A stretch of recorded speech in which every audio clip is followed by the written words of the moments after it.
Let's get this bread. Let's get this bread. Dough? We're getting dough? We're getting dough. We're getting dough? We're getting that dough. We're getting that cheddar. Wow. I got. Now I have a question for y'all to start this podcast off. Yeah. Okay. You got that dog in you? I got that. I keep that motherfucking thing on me. Oh. I got that dog in me. I got that dog in me. I haven't had some hot dogs today, but I did have. You got that dog in you. They got that dog in them yesterday. That's okay. Yeah, I had a dose. Okay.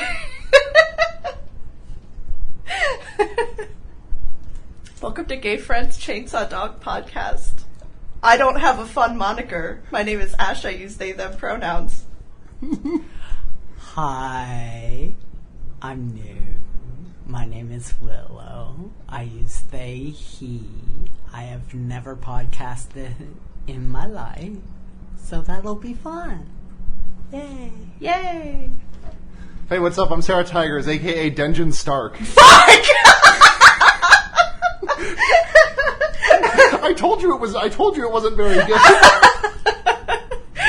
I use she, her pronouns. What's up? I'm the podcasting professional, and yet I am the featuring. I am the third build on this one. You yelled at me for letting you go first, and now you're. This is a Chainsawman podcast. I want to start with just a general our familiarity with the property, and like our experience with it. I also have a content warning that I'm going to do after that. So I have read the manga about 6 times. I am reading it live along with the anime to compare. I've read it 1.5, which is that like I read it to about the halfway point, and then I kind of fell off, and then when it was coming up on the end, like there was maybe, obviously I'm not going to spoil anything, but like 15 or so chapters from the end, there was a moment that had everyone on my timeline being like, Jesus fucking Christ, and I was like, oh, I guess I'm going to catch up now. That is actually more or less what happened with me. I stopped reading like 18 chapters in, and then fell off until roughly that point. Yes. Yeah. And then I decided to go back and read it, and now it is probably one of my favorite things of all time, as far as manga goes, at least. I have never watched or read Chainsawman before this, but I'm very excited, and it's very nice so far. So before we get into it, I do want to say that Chainsawman is extremely funny, but while it is also extremely funny, if you've been watching the anime, you've probably gathered this. There's a lot of gore involved, and you've also probably gathered that there is a very long, overarching theme that will cover basically the entire story up until the part split, which happened recently in the manga. In which a 15 to 16-year-old boy is groomed by basically everyone older than him in his entire life.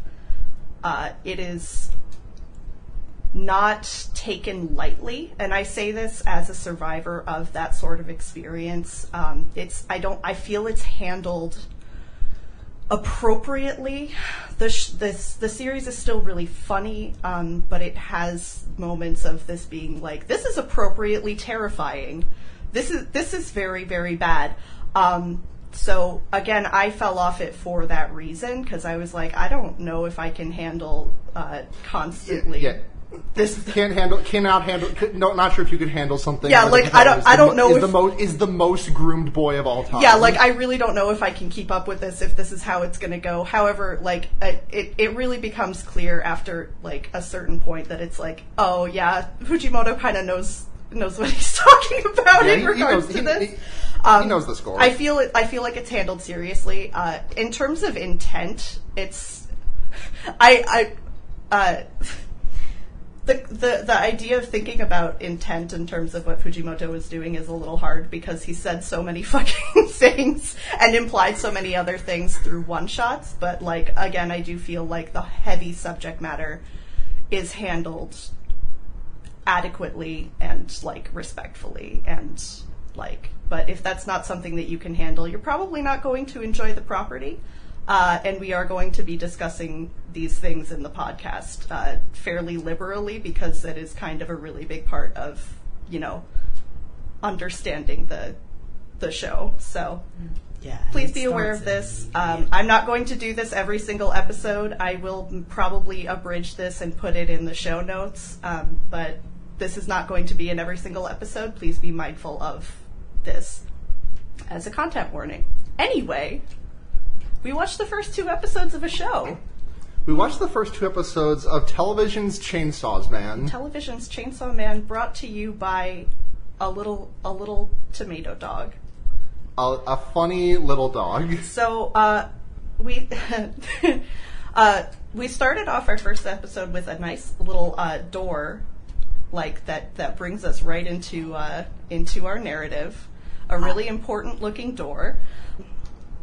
I love that. Oh, I really did love the opening. Like, it just really forces the viewer into his physical space and perspective, not just from like a narrative sense, but like,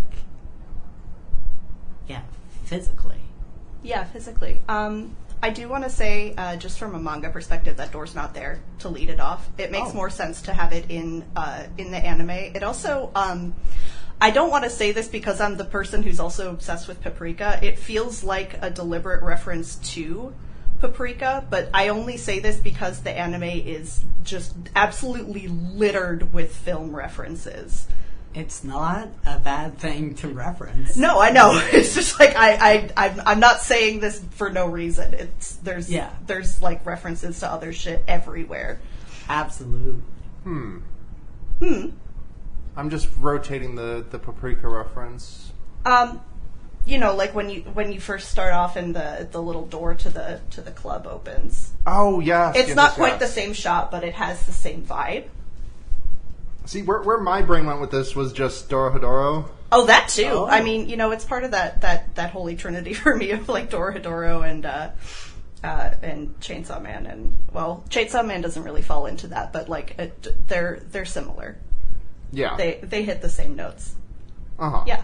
It also kind of reminds me of Dorohedoro in that it has a very kind of grungy aesthetic. Yes, I love I love that they kept the grungy. Like a lot of complaints about Mappa's work for stuff like Dorohedoro and Jujutsu Kaisen is that they clean it up a little too much, and I think that the backgrounds in here were really like appropriately grungy. So we go through a little door and we meet a special guy. We meet a special guy who is living in the most upvoted of all time r/male living spaces home. Living in a utility shack in the forest, out in the moss. He's living in the Hinamizawa ritual shrine. Be nice to him. He's doing his best. My first note. My next note just says Pochita is so fucking small and a dog. That's also I just opened my notes to see what I had next, and I had the 2 points that I just mentioned, and then my next note is Pochita, little man. He's just a little guy. Pochita's in this one. Yeah. He's small. He's a dog. I don't know what else you could want out of a guy. He's also got a chainsaw. Yeah, he's the chainsaw dog. He's our titular chainsaw dog. He's our best friend, and we love him. Exactly. Ideal male body. This is what peak performance looks like. You may not like it. So Denji is running through his budget for the month and things that he's done, such as selling his organs and debts that he owes. God. I really hope he kind of tastes those out a little bit. I mean, if you're going and getting your kidney removed for the purpose of selling it to people, you probably also get them to take a nut at the same time. Yeah. Like, I feel like I can get into Denji's mind there. Like, if you're gonna just do it both. Right. If you're going to take it, but like that is such a forgive the pun, but they lowballed the hell They out did of them. lowball the hell out of like what? Less than like I mean, like I'm not doing the exact conversion here, but like about he says less than about $1,000 for his nut. I thought it was. Oh no, the kidney less than 100,000. Yeah. Yeah, the kidney was 300,000, and the nut was 100. Yeah. That was not even 100. Yeah. His organs are probably not in great condition anyway. I was gonna say that too. Like kidneys are. How much? Okay. Okay. I agree. No, you know what? You're right. It's not like he's going to a hospital. He's probably He's probably getting a back alley yakuza to just like. How much? What do you think? Okay, A of all. To what end would someone need a nut for? Like, genuinely asking. I'm sure that there is some usage for it. I don't know what that would be. B of all, what would you pay for a high quality nut? One high quality nut. I was gonna say for the same situation as like sperm donation, but like that's not how that works. Once you take that out, that's not. They don't keep going in there. Right? No. What it's you not do? It's not like buying a packet of apple seeds. What you do is dry it, powder it, snort it as an aphrodisiac. All right. I mean, I could see that happening. I guess. I mean, what else? I literally don't know what else. I don't know. Nut transfer? Did someone else need a nut? Yeah, I needed a nut transplant. Can you do that? I don't know. No, you can't. I don't know. I mean, it's like putting a new like graphics card in your PC. You just got to make sure it's hooked up correctly, right? Yeah, just make sure the ins and out cables are wired proper. Yeah.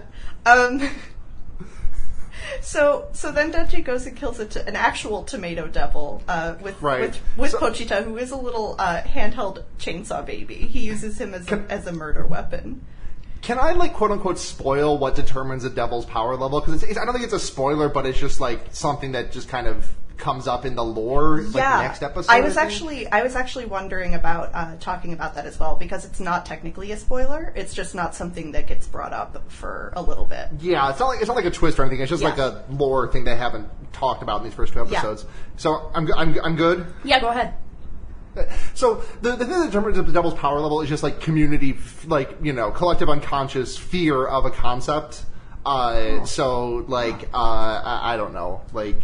A spoon devil would probably not be terribly powerful, but like a knife devil, that would fucking suck. But I just where are the tomato fears coming from? Because like disliking a tomato being afraid of a tomato. Yeah, I was just gonna say I don't really like tomatoes that much, but I would not go so far as to say I fear any variety of tomato enough to empower it to have a murdering body. I think that, like, as a child, my antagonism towards certain foods I did not like would have bordered on fear. Like, if you take me down to brass tacks, I probably was not like afraid of au gratin potatoes, but like. As a child, like, is that like more intensified? Like, is there a sliding scale for this? Oh, I have a theory. Yeah. Maybe it's from you know how harvesting is grueling work. Maybe it's the tomato farmers being like, oh, fucking tomatoes. Fucking tomatoes. Or maybe it's just like comedians who are just like, oh, I don't want to get canceled and have tomatoes thrown at me. Yeah, that's what they do to you still. Yeah. They put you in the stocks and throw tomatoes at you if you make an off-color joke. Surprisingly. This will happen. I will be put in the stocks and have tomatoes thrown at me several times over the course of this podcast. Oh, yes. You're already in there. The tomato has yet to be thrown. Oh, yeah. Surprisingly, I didn't know devils were a thing in this series at all. When I said this household was on total Chainsawman lockdown, I meant total Chainsawman lockdown until podcast time. I have recently released my spouse from underneath a rock to talk about an anime that I am deeply passionate about with me. I thought Pochita was like either just like that or like the results He's of just an like that. experiment, or like a mech somehow. A mech. I'm really enjoying all of these. I really want to live in all of these worlds where Pochita was just. I want Pochita to be a mech so bad. That's like the only note of yours that I saw. Like, I glanced over your shoulder one time and I just saw the words, "There are devils in this world." That was really fucking good. Well, my first note was really just, I really hope Denji has someone to bring him soup. He needs soup. He does need soup. soup. He needs so soup bad. so bad. He needs to go to soup. He does need to go to soup. does. He finishes killing his tomato devil, and the Yakuza grandpa, who's just following him around and giving him weird jobs, was like, "Great, I'll give you 400,000 for this. Then I'm going to take out 90% of that, and you have 1,800 yen, so like $18." And that you got $18. Please, you have give us a $18 GoFundMe. for the rest of the month. Good luck. So every single day, Denji. Do we want to talk about the OP? Oh, yes, Yes. it is OP time. You're right. Yes. I do want to talk about the OP. Does somebody have a list of all of the films that they referenced in the OP? Because I know there's a couple out there. Yeah, we've got Texas Chainsaw Massacre. Of course. We've got Pulp Fiction. Yes. There's Sadako versus Kayako, which is I knew they were doing The Ring in some variety. I did not realize it was specifically the one where Sadako and Kayako fucking duke it out. I thought that was really funny too. I saw The Well, and I was also like, okay. The Big Lebowski is in there. Yeah, No Country for Old Men, Yeah. Once Upon a Time in Hollywood, Attack of the Killer Tomatoes, Don't Look Up, Jacob's Ladder, Don't Look Up, Japanese horror movie, not Leonardo DiCaprio epic Donald Trump movie. I think that was the name of that movie, right? The fucking Leo one from last year that everyone was like, "Oh my god, this is such a poignant satire." Yeah, I think that was the name of that one. The only thing I heard about it was after the fact, when there was like that paparazzi photo of him stepping out of his yacht, and it's like, oh, that feel when your climate ambassador is on like $1 million yacht after doing Don't Look Up, which was super like serious about these things. I'm like, okay. Yeah. Anyway. Yeah. Jacob's Ladder, Constantine, which is a ridiculous, wild pull. I'm in love with it, but just That's a great wild pull. I want to think about that for I'm just going to be chewing on that one for a while. Yeah. Big Lebowski, as you said, Reservoir Dogs, Thor: Love and Thunder, which, again, that's a fucking very, very, just, I don't know why that's here. I don't know. Do you think Fujimoto likes movies? I think Fujimoto likes movies, but like I don't know. The spread here is so strange to me. Like there's like 12 Tarantino movies, and then sorry, let me finish the rest of this. Yes, all. go ahead. I'm sorry. I think it's just Messiah of Evil is the last movie, and then the rest of this list is just like you can see like there's a Goodbye Airy reference. Yeah. There's a Dante's Divine Comedy. There's a Evangelion reference. Yeah. And the Power and Denji hitting the Mickey Mouse doghouse dance. I love that shot. I also really like Mystery Devil raving. We don't know who that is. Yes, We're fucking never. the I one with the love Cervidae that guy. horns coming out of its eyes, just Yeah. like throwing that shit. Yeah. I want to get him out of there and make him crab rave. I'm probably going to do that at some point this week. I've been meaning to. I'm excited. But yeah, the other thing that I wanted to mention about the devil source of power being like collective fear is that it's like, that's why there's so many horror movie references. Or not Right, that's yeah. why, but it's like that it plays. it's a into it. nice That touch makes sense. that there's so That many makes a lot references of to horror sense. movies there. Yeah. Yeah. I mean, there is no way that someone could have made Chainsaw Man without being a big fan of horror movies. Oh, for sure. Yeah. Like, just, yeah. Oh, before we move on from the opening, I did see that snail that... Oh, and fucking Fight Club is in there. Yes. The Oh, big yeah. golden Yeah. ball is a Fight Club thing. Sorry. Yeah. The fucking snail that Denji is being fed is actually... it has a parasite in it. Yeah. Yeah. So I think it's very interesting that he's being fed a zombie snail. Yummy. Yeah. I think the snail was cute. It was very cute. I think Makima was just feeding her good hungry employee, and there was nothing else that was happening. Yeah, that there. was normal. Yeah. Yeah. That was normal. Yeah. Does your boss not feed you at work when you're hungry? No. I don't want my boss to feed me. You know who my boss is, and I do not want him to feed me. I don't want him to feed. I want to feed him my fist.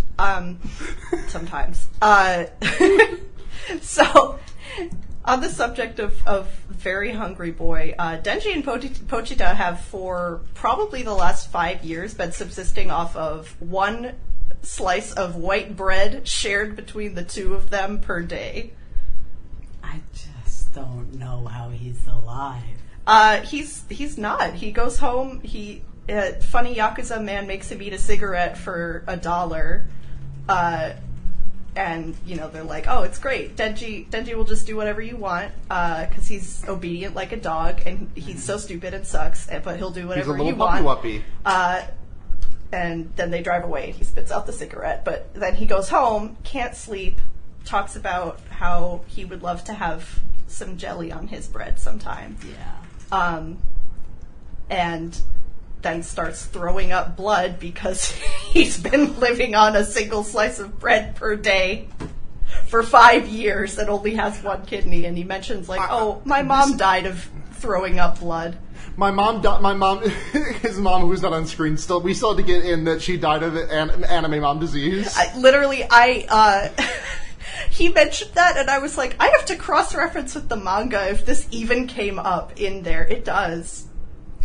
She's never mentioned again, but yeah, that's an established fact. His life is so tragic, and it just breaks my heart that despite all this, he's just a normal boy. He's a very normal... I would not call him normal. So I would normal. call him many things. I would not call him normal. Normal in terms of his desires and motivations. He's a relatively straightforward 15-year-old boy, I feel. Yeah. Most things aside. I'm not trying to be like a shithead about this, but I actually pick a nit with that where and this is the thing that I love about Denji's character, and I think that we're driving at the same point. I'm just being persnickety about language here, where I think a big thing that I really comes across a lot about Denji is that he is very stupid, but he is just also very stunted, exceptionally so. Yeah. All of his desires are so just everything that he thinks just feels what am I trying to say? He feels compiled of I don't know, fucking what do boys like? Boys like to do this. They like to when he talks about his dream date of scoring with a girl, where it's okay, we're gonna play video games and have a dinner, cuddle and and fall asleep. Yeah, hug and fall asleep. You're right about that. He doesn't know what sex is. He thinks sleeping with someone is literally just holding them and falling cuddling asleep. and falling asleep. He's just very a little guy. It's very juvenile in the most value neutral sense of the word. Yeah. And it's very nice. He is a horny boy, but it's very it's on a very interesting axis, which I think is one of the things that really compelled me about him as a character when I first read the manga, where it's his goal, as stated in episode 2, is to touch some boobs. Yeah. My favorite thing about that also is me too, but that's why I got surgery. So when you're reading manga legally in the Viz app, it'll give you promos for full volumes that have released. So I was deep in the fucking trenches of the last couple chapters of the first part of Chainsawman, where everything is just extremely harrowing and dire all the time. And at the top of the Viz app, once you close out of whatever was happening in that week's chapter at the time, there's a promo for Volume 2, and the description of that is like something. Is Denji finally going to be able to touch a boob? And I'm like, oh man. Well, I think there is very much an appeal for a teen audience. well, it is in Shonen Jump. Yeah. So there is also... Willow, I need your, like, over-under right now. Like, give me the spread on whether or not you think Denji gets to touch a boob in the next, like... Okay. In the next 6 episodes. Does Denji get to touch a boob in the next 6 episodes? Yes, but not on purpose. Like, okay. He just accidentally, unintentional. I mean, that does happen in, like, episode 2. Yeah, I was going to say he does just kind of fall his whole head into hockey. But we're getting ahead of ourselves, so let's finish. Yes. Let's finish episode 1, then we can get to boobs. Right.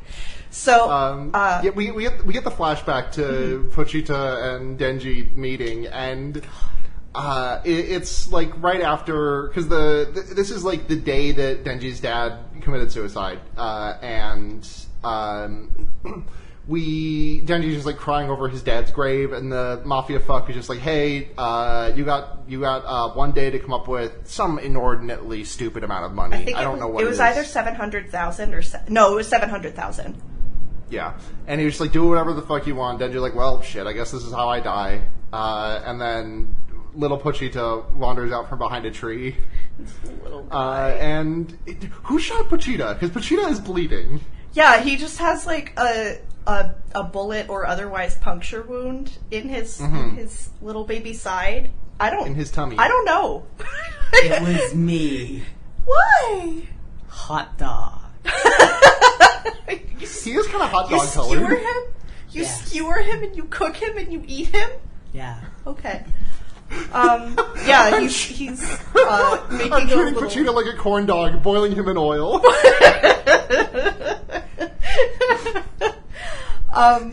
But yeah, you don't need to skewer him. He's got one built in. You can just... That's true. You can just dip him in by his little tail. Yeah, they're in the middle of, like, a big open field also with, like, a tree in it, so I really don't know what happened to him, but he's injured and sad, and he's, like, crawling out from behind this tree and making, chainsaw revving noises, which I thought was really good. He's trying to intimidate. Yeah. Yeah. He's a babe. He's just a baby. He's just so small. Yeah, and, Denji's like, oh god, well, I guess I'm gonna fucking die, get away from me. And then he's like, oh, you're hurt, here, drink my blood, but we're gonna make a deal, and we're gonna protect each other, because, if devils drink blood, they regenerate, and they, like, get a little more powerful sometimes. And now they're best friends. Take a fucking sip. Eh? Take a The fucking one sip, good eh? thing. Yeah. The one good thing that's ever happened in his life. That's true. That's literally his best friend. Yeah. And then this is when he talks about like wanting to like be a gamer with his girlfriend and literally sleep with her, and we get Denji coughing up blood. Yeah. And then he's like, oh, my mom, she had dying mom disease. I hope I don't have dying mom disease. My mom died of coughing up blood disease, which is a disease that only, a special disease that kills people, as opposed to other times that you cough up blood, which are fine. Yeah, normal. Who among us hasn't coughed up a little blood? Exactly. Among friends. Among friends. Yeah, so then, Yakuza guys show up and they're like, we have a devil for you. They drive him to a weird warehouse, it's a normal warehouse. I don't know why I'm saying a weird warehouse. It's just like a quiet, empty warehouse in the middle of nowhere. They go in and Denji's like, is there really a devil in here? Because it's really quiet. Did it go home already? Are we okay? And then they're like, well, thanks for everything you've done. We contracted with the zombie devil. 7 tower attack, rock your world forever. seven towers attack. Denji gets stabbed. Denji gets like stabbed all the way through with a knife, and then Pochita also gets stabbed all the way through with the knife. And Denji coughing up blood, I sleep. Pochita coughing up blood, I'm crying. I know what I found about that scene that really it's drawn this way in the manga as well, but the change in Pochita's eyes when he's surprised to be stabbed and in pain is so like jarring and uncomfortable that it just set me in a way. I was like, oh, huh, okay. Yeah, it feels like it felt bad. Yeah. It's an act with consequence. Yeah.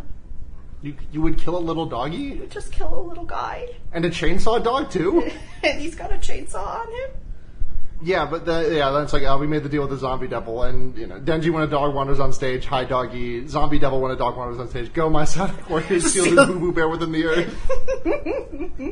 And the zombie devil, like, sicks his horde of mafiosos turned zombies on Denji, and they just all fucking hack him to shreds, kill him, bite him. God. And we get like 30 Christian seconds of him getting sliced and diced to smithereens, and just like we get like there is like omniscient narration from Denji over it, but we also just do hear him screaming for 30 seconds. Yeah, and like the background track in that scene was really, really well done. Like the audio they used for the zombies chasing, it sounded very soft and fleshy and gross. And there was this little pulsing noise that it was very similar to a heartbeat. So as it picked up and Denji failed to escape, it just really puts you on the edge of your seat. Just he's gonna die. He's gonna die for real. He dies extremely hard. They chop him up and they throw him in a dumpster. Yep. That's the end. That's the end. All right, good podcast. Thanks for listening to Gay Friends Chainsaw Dog Sanctuary podcast, everyone. It's been a real good ride. Yeah. A lot of memories, a lot of ups, a lot of downs. We went through a lot, but... That's it. Unless. But wait. Wow. This is when we get, like, we get, like, a flashback of Denji using Pochita as a regular-ass chainsaw to just cut down some lumber. Anytime Denji, we only really get it in this first episode, but, like, anytime Denji just holds Pochita like that, it is so fucking funny. Just, it reminds me of that Tumblr post from maybe, like, 6 years ago about the dog, about the briefcase dog. Does this ring a bell to either of you? Yes. Like, the dog with the handle, and it's just like got its legs dangling. I actually saw a video. It also kind of feels like when you like hold a dog like a couple of inches above water, it just like kind of does the paddling. Yeah. Weapon. Yeah, we love holding animals like assault weapons. I also saw a video earlier today, actually, of somebody who had cut some holes in the bottom of their grocery bag, and like was using it as a harness for their cat while also carrying groceries in there. So smart. So yeah, Denji uses Pochita as a regular ass chainsaw for logging, which he mentioned he was doing at the beginning of the episode. Somehow. Yeah. Denji is canceled. Contributed to deforestation. I believe this. And, you know, they're taking a little break. They're sitting on their log. They're eating their singular daily slice of white bread. And Denji's like, hey, so if I ever die and get chopped up and thrown into a dumpster, take my body over and live a normal life so that at least one of us can live a normal life. And, you know, just do whatever you want, but I just want to make sure that you can be happy and, like, be free and be out there. Yeah. And then we go to a little special place that exists in everybody's heart, the grungy industrial storage box, where Denji is all curled up with Pochita, because his blood goes into Pochita's open dismembered mouth, and we're in this little industrial box, and Pochita's like, human voice. extended. I was surprised. I know everyone has been saying this. I know this is like a very common thing that people have been saying. Like, people wanted Danny DeVito for the Detective Pikachu voice or whatever. But I do just have to throw my hat in the pile that it would have been really funny if, like, don't get me wrong. I think the direction that they went with this, like, Izawa Shiori I like the Pochita voice and noises that they make. I wanted to hear Miyake Kenta's voice come out of this little dog. Yeah, like, can you imagine? Just like all of the sounds are exactly the same. Like we get the cute little one-ones, and we get the, and then we get into this scene, and it's just a fucking like chill ass Sudaken moment. Yes. Really caught me. Yes, that is correct. Not Miyake. Sudaken. Yeah. That is correct. That's okay. We'll see Sudaken later. Okay. Yes. Thank you. Okay. I was also thinking, like, Suabe would have also been fun. Yeah. But everyone's saying this. Suabe had like something in his contract about not being inside the body and about not playing a character in the body of a 16 or so year old boy twice in 1 decade. Jujutsu Kaisen kind of took that role. That's true. Yeah. Detestable Jujutsu Kaisen. Deplorable. Get that shit out of my sight. I have to admit, I still quite like it. I'm still reading it weekly. Around when Chainsawman finished, I remember people saying, like, yeah, no, Jujutsu Kaisen really kind of wishes it was Chainsawman. And I was really defensive in the moment, and now looking back, I'm like, yeah. I'm behind by a lot. This arc is just not fun for me. It's fine. There will be a day when a character that I care about comes back. It has been, I believe it's almost 2 years to the day today when they last were seen on screen. We'll fucking see. Maybe soon. Maybe soon. Who can say? But yeah, I was really surprised when Pochita started talking. Like, I didn't know. How do you prepare? He's just a little guy. How could he speak? How could you know? Genuine. I don't know. It doesn't make sense. Mm-hmm. Where are his vocal? They're in there. But they only go what? That's it. Yeah. That's all.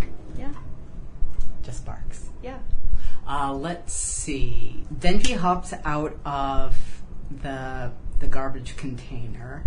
He does not know what's going on for a little bit. The audio is giving a little bit of space to his moment.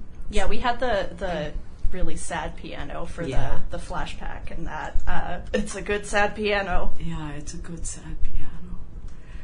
Anyways, so he gets swarmed, very much covered in zombies, and then he starts revving. And it's this wonderful thrum, right? This anticipatory rum. And then just he busts out. It's almost Denji busting through. Denji busting through. It's this great triumphant moment. He's kicking ass. The soundtrack is fantastic. The flow of action is excellent as well. His fighting style I really enjoy. There's a good sense of weight. There's a good sense of momentum. It's not polished. Nothing about how Denji fights is refined. He's just going for it. He also leans forward quite a bit due to, I suppose, the weight of his chainsaw. Yeah, he's a little top heavy, I feel. He's a little top heavy, which I think works because it's a reminder through the motion that he's a dog. He is a dog boy. This is a boy who is a dog who is a chainsaw. Yeah. A boy who is a dog who is a chainsaw. Yeah, that's him. And let's see. I feel like this is a gender that I have been asymptotically approaching. It's just wonderfully done. Wonderful fight scene, and the CGI they use, it's not too overwhelming. It's well integrated. They know how to work with their budget properly in order to make his movements pop and for the CGI to not become jarring. Yeah, I think the fight flows really well. I do have my constant Mappa gripe of Chainsawman head Wyatt shiny and clean. Gotta make it pop. Wyatt shiny and clean and not grungy. Gotta make it pop. It's too smooth. It got a pop. I know. I think that just like a thing that I love is just the way that Denji just kind of looks really clumsy when he fights. Like he's just kind of swinging his arms. They just so happen to have like 2 feet of revving chainsaws extending from the end of them. Yeah. No. Like it's the opposite of like, you know, all the fucking like someone learning to fight, like, oh, this is not your sword. View this as an extension of yourself. It's literally just like, it literally is an extension of himself, and he's just fucking flailing like Bart and Lisa fighting. Literally, he's just going fucking ape mode. He's just having a random chip event, but also he happens to have deadly motorized weapons attached to his body.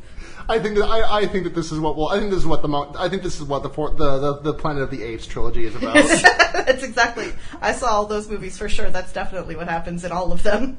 I watched the original I watched the original, like the 1968 one recently. It's a good movie. I haven't seen any of them. Anyway. There's one thing that I wanted to before Denji just starts going rip shit on everyone here. There's like this emotion. There's this quiet kind of moment of him just being like, "Oh, you guys are so fucking greedy. You just wanted more, huh? Damn, I also just constantly wanted more." And like his logic is not correct here. Like he wanted to live a regular life. Yeah, he literally just wanted to have jelly on bread and talk to a girl one time. But I think that there's just a lot of his character in him seeing himself in the greed of other people. Yeah. Like, I don't think his logic is sound, but I think he is nice. Yeah. Yeah. He does also have a really good realization midway through absolutely fucking murdering everyone and cutting them into chunks where he's like, wait, if I kill everybody, I don't owe anybody any fucking money anymore. It's like, yeah, you go. It's so You got it. You figured it out, bud. You get that. Make that happen. And like, there's a shot where it's a little bit of a way and he's just wrapping up. He's just killing everyone. It's not a dynamic shot. It's I believe it's a shot from slightly above. He's in the center. He's just He's just doing Zangief lariats until the cows come home. Yeah.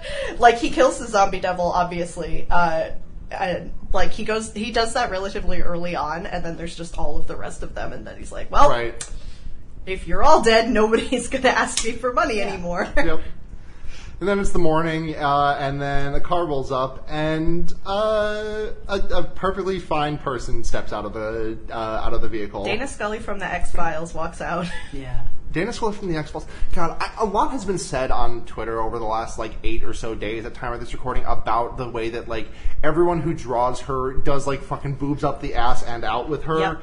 And so much of her is just, I don't know, the big fucking huge ass trench coat is just so much of her design to me. I love Makima Big Suit.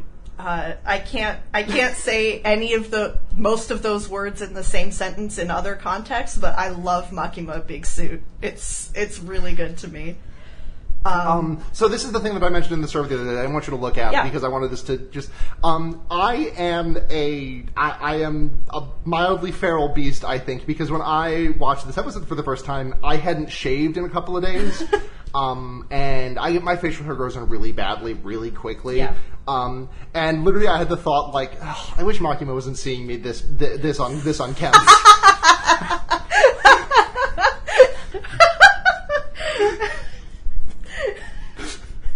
And then she walks into a warehouse and sees somebody else who's completely fucking unkempt. He's at least clean shaven. Listen, Makima can see me covered in blood any fucking day of the week. And if Makima sees a single crumb of facial hair on my chin, I'm throwing myself off a building like Power does in episode 2. I do not have a blood hammer. I'm just head first. Running into heavy traffic. Yeah. Yeah, so she walks in and she's like, oh, we came here to get the zombie devil. What's good? And Denji is not standing in the corner Blair Witch style, but he's just kind of literally just man standing in the middle of the room, probably mostly unconscious. And she's like, hey, did you do this? And he's like, can you give me a hug? Yeah, and she immediately gives him a hug. She gives him a hug, and it's it's really cute. It is. I Yeah. was filling out the adoption papers at that point. Yeah. And Her Seiyu is so fucking good. I looked her up, but I could not remember yes, her name. But she's- I was really surprised. Did you watch Decadence? You should watch. Okay, first of all, you should watch Decadence. I think it would be extremely up your alley. Oh It's wait, like no, 12 you know what? episodes long. I did watch a few episodes. We were talking about it. We were talking about it when it was coming out. Yeah. Yeah, she's the main girl in Decadence. Yeah, I just fell off it, so it didn't. I didn't finish it. But Kusunoki Tomori. yeah. Her voice really surprised me. I was like, oh, this is like really sweet. She has a very sweet and gentle voice. Yeah, I was kind of expecting them to lean a little bit more in like a sultry direction. Yeah, a like, little not lower. Yeah. But that would have also made I certain people on Twitter just go absolutely fucking thermonuclear. I don't think there is any I do not think there is any voice you could have hired to do this role professionally that would not have made certain people on Twitter lose their fucking I mean, that's mind. true. It just depends on the people. That's true. It's different people. Right. So yeah, she gives him a hug, and all of the chainsaws like glorp off of his body. Yep. And He falls into her arms, and she's like, "Hey, I can either kill you or you can come with me. I'll feed you." And he says, "Oh, well, what would be for breakfast?" And she says, some bread with jam, and a salad, and a thing for dessert, And coffee. And coffee, yes, of course. Good for her eating healthy, getting that salad in your that breakfast. salad in the morning. There's also they don't exactly do the angle, but I'm just sitting here and I'm like, oh, we really have the fucking Pieta pose happening right now in this fucking warehouse. Yeah. We just have then we have ending, which the first ending song is a fucking banger. I didn't say this about the opening. The opening is also a banger. Yeah. I get why they didn't, because honestly, first episodes of anything usually don't have an ending, usually. But I'm like, I wish this could have had some animation with it, because it's just credit roll. Yeah. And it's a really good song. No, the pacing of the overall episode was very, very nice. It built up very well. There were enough points of tension, and the pacing of that fight scene, the low and then the slow rev to action just really got me. In my notes, for lack of a better term, I compared it to edging. Yeah. It's good. Yeah. It's good. Yeah. And that immediate turn away from something very gory, gritty to calm scenery, a lovely sky shot. Look, nice, peaceful. Makima, nice. Makima's here. This Makima's here. that Chainsawman pacing. Oh, I'm very excited Yeah. for them to get to a really big arc. I know this is just the preliminary. This is just a hint, but I just want to be tossed around. Yeah. Yeah? Yeah. Do you want them to soak you in milk and throw you at the wall? Yeah. Yeah. Repeatedly. Yeah, so that's episode. Like I said, there's some stuff from the manga that wasn't there, or rather, there's stuff in this episode that wasn't in the manga quite, but it adhered really, really well.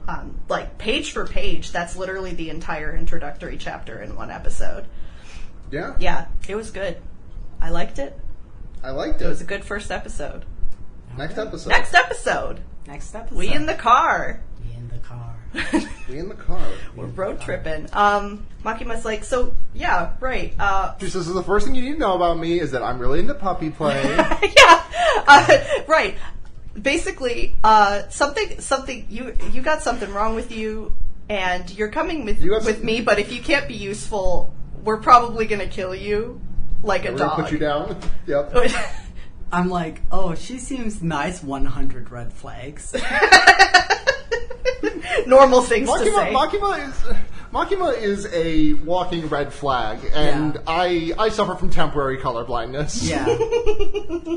I think she is maybe the worst good person.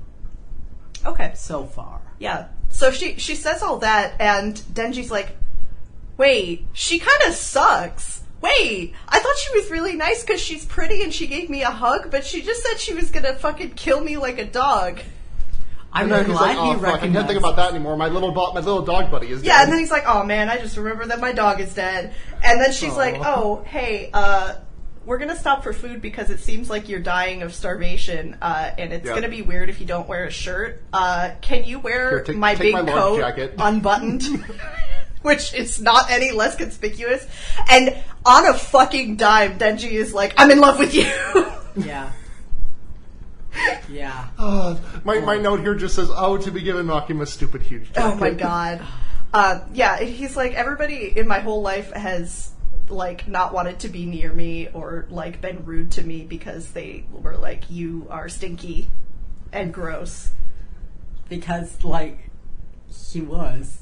His little utility shack in the middle of nowhere didn't really have running water, it seems. Poverty is so, bitch. These things will happen. But, that was enough to make him turn on a dime. Yeah. Like, oh man. I really Listen, coats are fucking expensive. I bought a leather jacket last week, and that cost me Yeah. I had money to spare, and it's not like the nicest one in the world. It was I don't know why I'm being dodgy about the price. I spent $100 on a leather jacket because I had a sudden windfall that meant I could spend $100 on a leather jacket. You know what? That's not bad, because I've looked at them sometimes, and it'll be like $175 when they're on sale, and I'm like, especially for someone my size. Yeah, you have to. Plus, I also got I got that marked down by like 20% because there were a handful of reasons. So it was probably close to like $80, and it's like possibly the most gender-affirming piece of clothing I've ever purchased, aside from the things that I purchased for my Halloween costume this year, which I'm not going to say what it is. Okay. Shh, it's a secret. It's a secret. Anyways. So yeah, Denji's just like Denji's like standing up in the car. He literally stands up and has both of his hands on the roof of the car. He doesn't want to make it dirty by sitting on it. And I'm just looking at him. I'm like, can you put your seatbelt on, my boy? No. Literally, that's in my notes. Please, Denji, please. No. Please put a seatbelt on. I know you're some level of invulnerable now in some capacity due to the fact that you just got like torn into pieces and then it did not die. I still do not think you want to get launched through the windshield of this car. Listen, he's not thinking clearly at all. Yeah, he's hungry. So they pull off at a rest stop because he's a hungry boy. Yep. And Denji passes out twice. Denji passes out twice. They get some udon and a hot dog.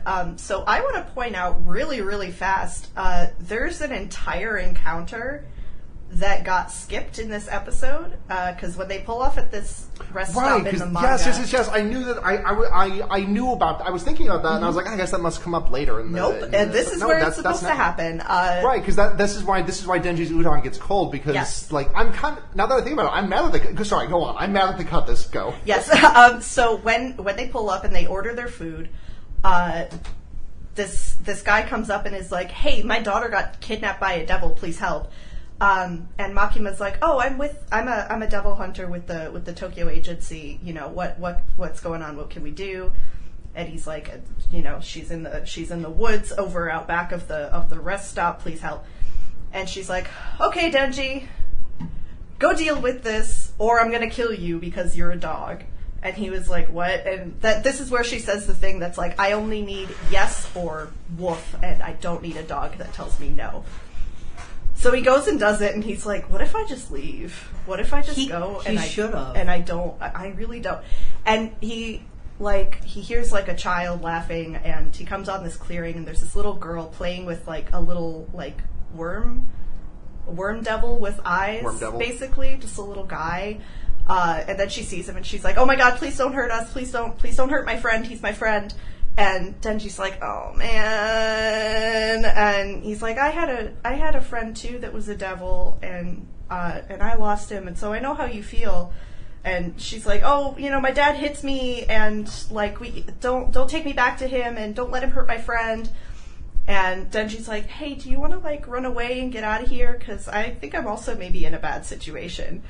And then the devil's like, yes, I tricked you. I'm the muscle devil. And I'm going to kill this little girl. So the Denji transforms and turns this guy into Salad Julienne while miraculously getting him out of this little girl's body and, like, takes her back. And that's when he passes out because he transformed a second time in 24 hours. And he's like, right. Hey, the chainsaws, I think, cut me up when they come out. So I've lost a lot of blood. And then he just fucking dies. I understand from, like, a workload perspective that they would not want to just, like, do that. Yeah, like, there's other stuff to get to. However, I feel like, I don't know. I was like, it's... Like, I think that, like, this is something that Neve, my girlfriend, mentioned while I was rewatching the second episode. Yeah. Which is that, like, this episode kind of ends on a weird note. It does end in kind of a weird spot, yeah. Which is, like, I think that would have been alleviated if they had done that. Yeah. And I'm not super pressed. Like, the Muscle Devil fight, I really don't care about that much. Yeah. It's just, like, the things that surround it. Like, I think Makima specifically sending Denji, I think this is, like, a much more tame version. Like, I do not want to reveal cards, obviously, here, but I think this is reining in a perception of Makima and not letting it... And I think they want to present Makima being, like, oh, this person really fucking sucks, as, like, a twist, even though, like, obviously what we garner in this episode alone about her does not prevent her as a paragon of some variety. But I really think the thing of, like, oh, hey, we're going to treat you to dinner. Oh, okay, before we do this, you're starving, you're passing out on my tits and whatever, can you just go take care of this? I gotta eat this, my food's gonna get cold. Like, I think that is just such I don't know, that is such a very important early thing, I think, for Makima. Yeah, and it's not really like her... It's not that much of a different note for her, I feel, because a lot of the things that she says in that situation are basically the same things that she said in the car. Yeah, it just underscores. There's just some flavor that's missing. But anyway... I think especially the flavor of Denji happily gulping down the soggy udon afterwards is like... That has so much more stank on it in the manga than it does in than it does in this, where it's just Denji passed out for too long and now his noodles got soggy. Yeah. In the anime, he just falls over twice and, like, wakes up and his noodles are cold and soggy. Makima says, "I know you've got a little." Makima says, "I've got a good nose. I can smell that you've got a little puppy wuppy in there. I know it smells crazy in there." She says, "Oh fuck! You didn't tell me you had a beast in your chest. You've got a little boggy, a goggy, a poopy dog, a little fucking doggy. I've never seen a real dog before. We only have devil dogs on Devil Island. Oh my god. Oh fuck! No! This red bastard's got teeth, sharp teeth. He's going to tear me into little devil pieces. I've never been so scared in my life." Speaking of teeth, you just reminded me, I really love that Denji has his little fangs even before this whole... He's just got little boy fangs. Yeah, he's just pointy. He's just a little pointy guy. It's making me wonder, like, does he have some devil in him anyways? Is this, like, just normal for him? Is he 100% human, going back at least 3 generations? Or does he have a little... He files them down. He files them down to look at. Who's to say? I should do that. Yeah, sure. It looks cool. Makima's like, can you feel... the comedy... Again, this is a very funny series, and just, like, the comedy beats in this episode are so fucking good. Makima's like, are you good? And he's like, yeah, can I eat my food now? And she's like, yeah. Are you okay to, like, feed yourself? Like, are you alright? Because you are kind of fucked up. And he's like, yeah, of course no, actually I can't. So she feeds him a noodle. He's just a shitty boy. It's this scene is the boy version of the anime girl eating chicken nugget. I know. The shot is also like 1-to-1 for that panel in the manga too, which is really funny. Yeah. And he barks. He does bark. He does bark. He asks her what kind of guys she likes, and she's like, I like Denji guys. I like Denji. And he's like, wait, that's me. Yeah, he said, that's me, dude. Wow. wow. Yeah. So then they pull up at the Tokyo Devil Hunter branch. Yeah, Makima does like the soy jack point at Tokyo Devil Hunter HQ. And the entire time, Denji just that fucking post. I would crawl through a mile of broken glass naked if I got to hear you fart into a microphone. Oh my god! Shut the fuck up! I'm being put in the stock. Tomatoes are being thrown. The tomatoes are out. I'm throwing the tomatoes at you. Being beaten bloody by the tomato devil. So we pull up at the Tokyo Devil Hunters branch, and Makima's like, yeah, so you're, like, covered in blood, and you've been doing this for probably 36 hours at this point. Don't go shower. Put a uniform on. God, I was so distracted for the entire next scene because I'm like, he just fucking reeks. Please let him Let shower. him take a bath. Please give him, like, a handkerchief, When's the last time Denji to, like, bathed wipe himself? Right? Like that the r/male living spaces the Hinamizawa ritual shed did not have a shower in it. I know this. I'm just willing to assume I think it might have like some paltry fixing because he does mention a water bill in the first episode. Yeah, like there's probably like a pump out back or something. I'm willing to bet he jumps in the river a lot. Yeah. He probably like sits outside for a really long time when it's raining. Yeah. He's stinky. He's stinky. These things happen, and he puts on some fresh, clean clothes, and I know it smells crazy in there. And Makima's like, so, yeah, now you work for me, and here's your new best friend. And everybody's favorite guy walks into the room. I missed his name the first time because Aki. I Hayakawa Aki. I really like Aki so far. Not for the next scene, but later. But like, I missed his name because I was just so consumed thinking about how much Denji stinks. Yeah. And Makima's like, shadow him for a day. Mm.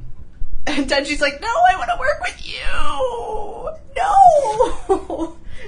And she's like, if you do a really good job, maybe I'll let you work with me eventually. And he's like, okay. Yeah, and she ties his tie. Yeah, she ties his tie for him. He doesn't know how. He doesn't know anything. Aki is nice with it.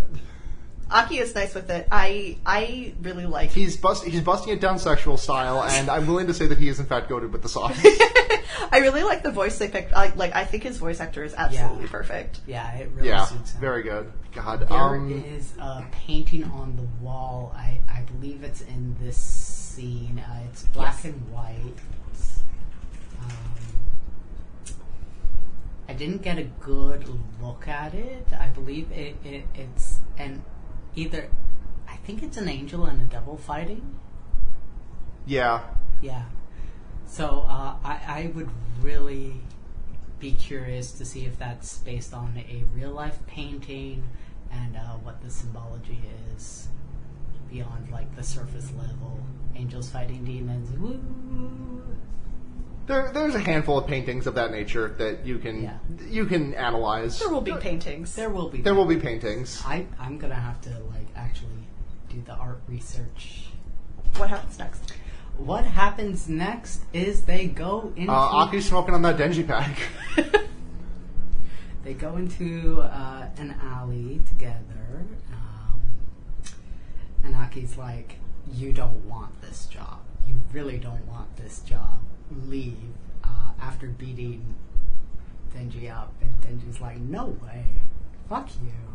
And Aki just like kind of kicks the shit out of him a little bit, and is like, "You just want to fuck Makima." And Denji's like, "Bing bong." Yes, I do.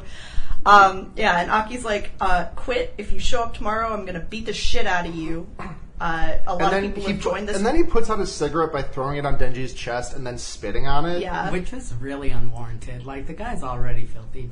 It's unwarranted, but like, and he's in a little pile of. He got kicked into a little pile of garbage. Yeah. Listen, I'm not saying Denji deserves that to happen to him. I deserve that to happen to me. I'm Aki Hayakawa. I'm sending you my address. Please put out your cigarette. Please throw your cigarette on me and spit on it. Listen, it's completely fine. Well, if that's your thing, that's your thing. Could be worse. I love the bell sound effect.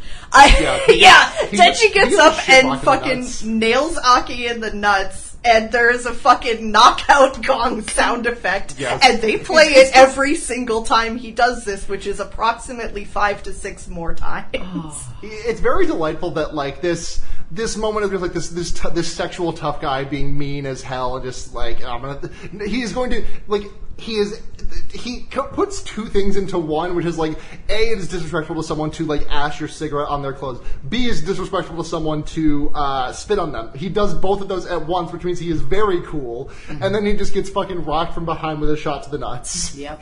And a fucking knockout gong side effect. Yeah. And Denji's like, wow, you're so fucking nice, you just beat me around my upper torso. Every time I fight a guy, I go for his nuts immediately, and they just beat the shit out of each other for like 2 minutes. And they're friends. They walk up into Makima's office. They were supposed to be out on patrol, working. There's like a moment here that's like was really important. Here, right? This moment here that like I wish they had like. I don't want to say call it a mistranslation, but the way that they translated it in the manga specifically is one that has like really stuck in my head for all these years. Which is just like the general sentiment is like Denji being like, yeah, maybe I have a shallow reason for doing this, but like the manga translation was like, I'm willing to die to keep living like this. What happened? My headphones are dead for real. Okay, let's take 5. So we're in the alleyway. We're having a moment. That was a little moment. Yep. Balls moment. But yeah, Aki accuses Denji of like wanting to get into this job for a shallow reason, and Denji's like, no, it's not that shallow. It's not just my life anymore. Yeah. I didn't have a life before this, and I just had real people food for the first time today, and someone was nice to me and gave me clothes for the first time ever. Yeah. So. Yeah. It's not a shallow reason for me. I don't really have anything else going for me, and this isn't just my life anymore. Right. And the thing that I was saying is just that I'm not going to be a translation freak about the way that they translate like 99% of the lines, but this one is one that like this was the line that got me to start to pick up the manga in the first place because I saw this panel out of context. But the line, I'm willing to die to keep living like this, was translated like kind of differently in the anime. I don't remember what exactly they said instead, but it was. Yeah, he definitely doesn't say it that way. I didn't get the line 100%. Yeah, no, but like from the original manga is like I'm willing to die to keep living like this, which is like ingrained. That is the line, right? Yeah. Yeah, and he gets the same sentiment across. It's just I think that's a really that sentence is just a very nice like. One sentence, this is who Denji is. Yeah. It's good. Yeah. It's good. Good overall. I'm just, like, picking at a nit here. Oh, yeah. I also, obviously this has also come up on Twitter a whole lot, but the way they chose to subtitle Senpai as, hey, big man. I love that translation. I love that translation. It's really, really funny. Like, I know, but also it's really, really funny. I think it fits with his character. It does fit with his character. Also, in the manga, they decided to translate it as Sir, but, like, derogatory. Like, alright, Sir, what are we doing today? True. But yeah, so, Aki passes out from being kicked in the nuts too many times. Yep. And Denji has to drag him back to Makima's office and is like, so... Male bonding moment. Mr. Big Guy got killed by the testicle demon.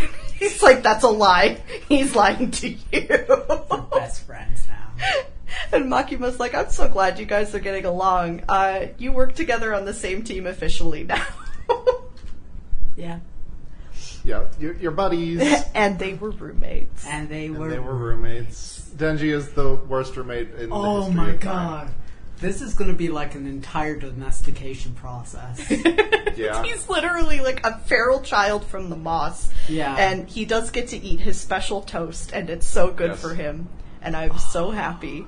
However, in the process, did you also think for a brief moment when he like This brings is the fuck. toast up to his mouth to eat? Like, did you also think for a brief moment that he had painted his nails for some reason? his nails are a little fancy. I think. Well, like specifically the way that like all of his various jams have landed on his hand. For a moment, I thought I was like, oh shit, he painted his nails red. Good for him. Also, that toast would taste disgusting. It might be Oh, okay. yeah. I don't know. It would be nasty. This is It fuck. would be nasty. The orange jam would just contrast with everything. I Yeah, don't know what ume is. Orange marmalade specifically too. Just it's viscous. I mean, it's all viscous. It is all very jelly. viscous, and it is all over Aki's table. Yep. They, again, something that's all over Twitter. They cut the part from the manga where Denji is singing about how happy he is to have a union job with paid time off in the bath. God, I wish that was me. But it's very that in the manga is very funny because I'm surprised that Denji would know what a union is. Yes, Makima does specifically say, both in the manga and Right. in the anime, that they have like good benefits and like a union lot job. of paid vacation days. Yeah. So maybe that's he where just, he like- knows that from, but I don't think Yeah. a union is ever mentioned. Or have the Devil Hunters unionize? I really They want to know should. what those union meetings look like. I need to know who the union representatives are, and I need to speak to them. Yeah, please. But I wish they had kept him singing that. I do like his completely like non-verbal, his like completely nonsensical bathtub song. Yeah. Taking too doesn't- long in the bath. Who doesn't love a bath time song? Falling asleep on the toilet. Aki doesn't Yeah. like it.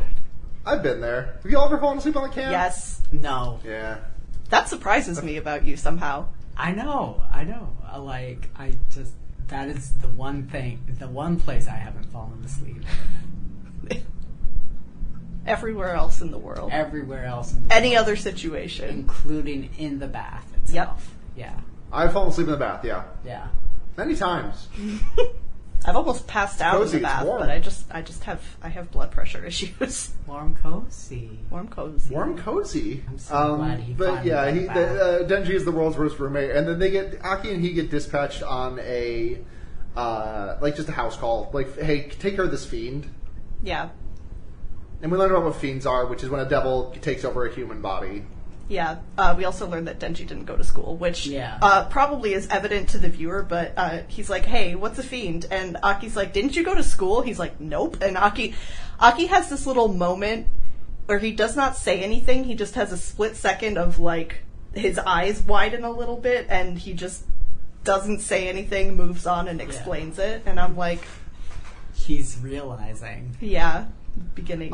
It's also it's both a Denji character moment and also a like world building moment of like this is such common knowledge that like these devil hunters are not operating under any level of secrecy or anything. Yeah. This is all just like happening very much. This in the is a open. government agency. Yeah, I Yeah. really do like that. I think it's a little bit of a change from what I normally see in Devil Hunter or Demon Hunter sort of media. Right, because like you look at Jujutsu Kaisen, and that's all happening, and like they have to take great pains in the canon to we have to like hide this from society, and like it does eventually tie into some other stuff, some big story stuff that's happening honestly right now in the manga, but it's refreshing to not have to wait 200 chapters for that. Yeah, like I think Blue Exorcist does get there eventually, but again, it takes forever. Yeah. Yeah, so they go to this house to kill a fiend, and fiends are like when a devil takes over a corpse, a human corpse, and then it gets a little silly. Just a little Silly. Like a little silly. And Denji's like, wait, basically, yeah, so I'm that, and Aki's like, no, they have weird heads. You'll see what what it is when we get in there. I like Denji's, like, I was gonna call it a weird axe, and then I realized this is just like most of the axes that I've seen like in Japanese media. Like this is the exact same like cut of axe that Char has in the Red Comet. This is like very similar to Rena's. Rena has a knife, but you know what I mean. Well, she also has like a weird like cutlass almost. Yeah, that's kind of shaped like this. It's just, I like the shape of this. I like this axe shape. And Denji uses it to kill Vikavolt. But yeah, so they go up and they kill this guy who's, like, munching on his cockatoo that he used to have. He's got a bug head. It's Vikavolt. Yeah. And Aki's like, okay, transform into a devil and show me what it is. And then she just straight up murders this man with an axe and does not do that. Yeah. And he's like, why didn't you do that? And then she's like, oh, well, I don't know. He's kind of like me, and he used to be human, and I don't know. I kind of wanted it to be painless for him. And Aki gets so mad and, like, throws him against the window and is like, look, devils killed my parents in front of me.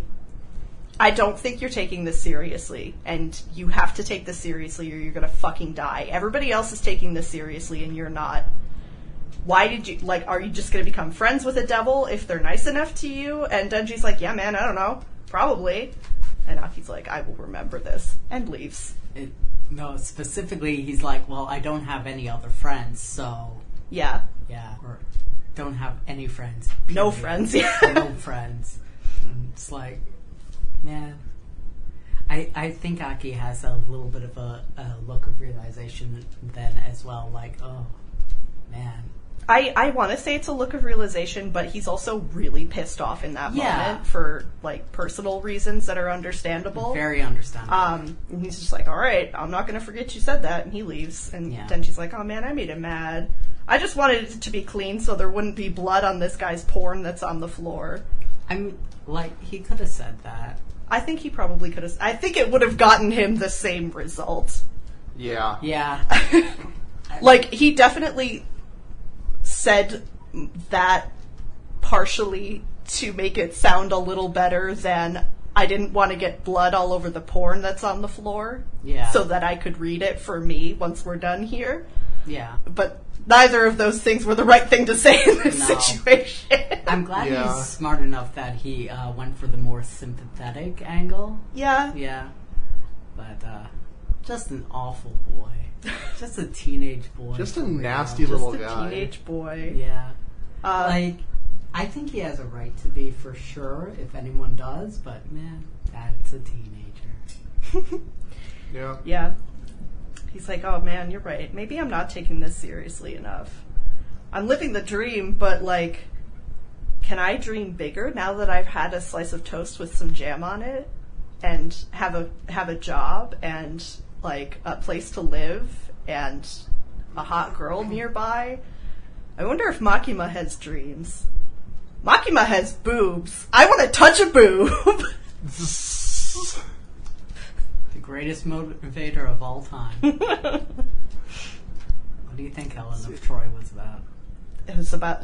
not about the face, that's for sure. It doesn't matter, because Power's here. Power's here. World's dumbest queen of my heart. Oh my god. Like, her music, the music that comes in when her face is revealed, like, it's a victory march, basically, right? I love her little theme song. It's really great. It's very upbeat, robust. Like, it is joyous, and very, again, there's that military note to it, I think. It's a good theme, and I love her, and she's perfect. No notes there. Literally no notes. My notes are power. Wow. Wow, wow, wow. I love Power, her. wow. Power, wow. I love her. And those are my notes. Those. She's unhinged. That's great. I love her. She's assigned to be Denji's buddy because you have to have a buddy when you're in this, either to help support you when you're in the field or keep you from going completely fucking apeshit bonkers insane, which doesn't really work out so well in a lot of cases in a very high mortality rate job, but you know. I don't think they're gonna help keep each other sane. No. I also just love that Denji just like, oh, she fucking sucks, and then like there's like a shake zoom on her tits, Yeah. and then he's like, huh, Nice to meet you. Well, anyway. Yeah. He's so fucking stupid, and he's stupid. He's so... I just love... I love the way his brain works. I love that any single thing that ever happens that makes him have a thought, he is willing to go back on that thought within 5 seconds with the right stimulus. Yep. He's gonna have a long and successful life. He is a dog. Yeah. Yep. But yeah, they're buddies, and they're going out on their little patrol together. They're part of Aki's team, which Makima says is specifically a really experimental unit, and she's like, and if we do too much stuff that the higher-ups don't like, they're probably gonna, like, dissolve us and kill all or most of you. Yeah. Normal government stuff. Normal government stuff. So Denji and Power go out on patrol, and it's really boring for Power, which is so unfortunate because she loves to kill and cause violence all of the time. Just smacks him upside the head. She's just like running around. They have to patrol a little out of sight because she's got horns, so she stands out. So they're up on the rooftop, and she's just like booking it back and forth across the rooftop, and she just like runs up. She's like just fucking rattling off like fucking StarCraft. And it's like, Genji, give me something to shoot. She got the zoomies. She's got the zoomies, and she just like sprints up behind Denji, slaps him upside the back of the head, and it's like, hey, find something for me to fight. Luncheon does that. Luncheon does do that. They're exactly orders received. Oh wait, this is a podcast. Luncheon is our cat. Luncheon's our cat. This is my son. He's a little orange boy who is very large. Yeah. He's in the room with us because if we don't have him in the room with us, he's going to be outside the door, creating a bad audio experience and slamming his body against the door and screaming the whole time. Also, he's here for quality control. He is here for quality control. He's actually our editor. Yeah. Yeah, they really just do Power Smack Cam, and then she smells blood, runs off going apeshit bananas, and jumps up off a building and squashes the sea cucumber devil in an instant into mush. Can we talk about the sea cucumber devil and the fears about that? Because that's what I was thinking of when we had that conversation earlier. If it's in the ocean, there was a baseline. Like, I get it. Anybody with thalassophobia is also by default afraid of the humble sea cucumber. Listen, thalassophobia extends to every single creature in that deep dark truthful mirror that is the ocean. Also, like sea cucumbers, don't they only have the one orifice for everything? I don't know. Hole. They're topologically identical to a donut. Yeah. Oh man, they get fish swimming up in there. Yeah, there's a type of fish that lives inside the sea cucumber orifice. Yeah, we cannot talk about sea cucumber sounding on the first episode. We're moving past it. We're moving past it. No, we're moving past it. I think it's a good basis for fear, right? Like, I would be afraid of them if I found that out. I'm a little bit, Are you afraid or uncomfortable? I think one thing leads to the other, If you're exposed to that information during a particularly sensitive time in your life, that's just your day. That's your week. You're not getting over that. That's fair. Yeah. Yeah, the day that I learned about the barnacles having, like, huge-ass penises, I was like, well, alright, I'm not taking any more information in today. That's the rest of my day, alright. Yeah, I've gleaned enough intel. I've gleaned enough intel for the day. I'm returning to home base. Mom, please come pick me up. I do like that the sea cucumber demon had a skull in it for no apparent reason. I mean, they don't got bones. He ate somebody. Yeah, that also makes sense. He's also like covered in arms and eyes and stuff. So things are different in hell. Yeah. Do you like the purple blood, though? Yeah. Loved the blood hammer. That was excellent. Yeah. Yeah. I hope it goes back inside of her body and she doesn't pass out and die forever. we meet Power and she's gone the next episode. It's like that. She's just sometimes. nice. Yeah. Yeah. So that's the whole episode. Pochita was technically in this one. The ED was good. It was in a mile. The ED was really cute. I really liked the animation. Mm-hmm. I enjoyed it a lot. I know they're doing a different song for each week. Are Yes. they doing a different animation as well? I don't know. I hope so. I feel like man. based on the artists that I've seen, like Maximum the Hormone is going to be in there, and like there's no way they're keeping the same animation for that. Yeah, that's just good. That is a lot of work. Yeah, That is it's so a much lot of work. That's so much work. I do hope I hope they're okay. They're not. It's Mappa. They're not. They're not.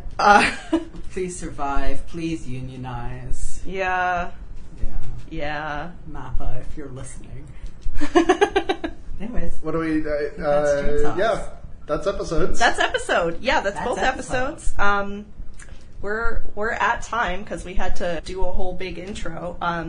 So we're gonna do a slightly smaller outro. Once again, this was Gay Friends Chainsaw Dog Sanctuary podcast. Gay Friends Chainsaw Dog Sanctuary podcast. Doesn't matter what order you say the words in, as long as you say them all. Gay Chainsaw Dog Friend podcast. Podcast Sanctuary, Gay Friend Chainsaw Dog. Dog. I think I said dog twice. Yeah. So where do we want Dog, chainsaw, dog. Dog. Dog the chainsaws? Dog the chainsaws. Chainsaws from dogs? Chainsaws of the dogs. So, aside from just our Twitters, me and Willow don't really have anything to plug. There's my Twitter at Royal Batty. My Twitter is at Willowthorn with 2 1s instead of the L's. Ones instead of L's. 1s instead of L's. And also I am on AO3 if you like to read fan fiction. I can't promise I'll write for anything you enjoy, but it's out there. Is that the same handle? What's your... Yes, Willowthorn. With 11s? No. Willevenothorn? No, just regular Willowthorn. What do you write? What do you write about? Because the thing is, if someone says I write fan fiction, it could be like, I don't know, it could be Golden Girls fan fiction, or it could be, I don't know, Demon Slayer. Narrow the scope slightly for me. My computer died. Oh, I see. Oh.